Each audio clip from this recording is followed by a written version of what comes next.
Welcome back to my new shorts. তোমরা সবাই কেমন আছো? আশা করি ভীষণ ভালো আছো। তো আমিও ভীষণ ভালো আছি।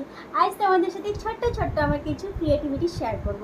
সেটা হচ্ছে আমার বাড়িতে না একটা বড় অ্যাকোরিয়াম আছে। তো আমি তো বাইরে চলে এসেছি, এর জন্য না আমি একটা মিডিয়াম সাইজের অ্যাকোরিয়াম কিনেছি আর একটা ছোট অ্যাকোরিয়াম, মানে দুটো কিনেছি, একটা বড় মিডিয়াম সাইজ আর একটা ছোট।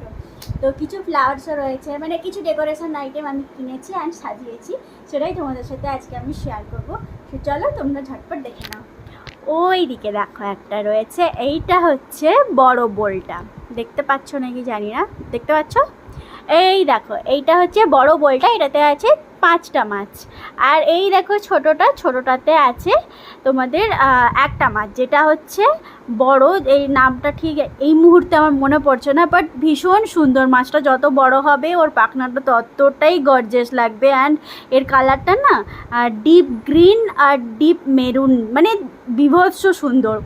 তো এই ছিল ক্রিয়েটিভিটিটা আমার। তোমাদের কেমন লাগলো অবভিয়াসলি কিন্তু আমাকে কমেন্টস করে জানিও। সো তোমাদের বাড়িতে কি এরকম আছে? অবভিয়াসলি থাকতেও পারে, আমার থেকেও অনেক সুন্দর। সো তোমরা কিন্তু আমাকে কমেন্টস করে জানিও কেমন লাগলো। চলে আসবে একটা নেক্সট শর্টস নিয়ে। টাটা।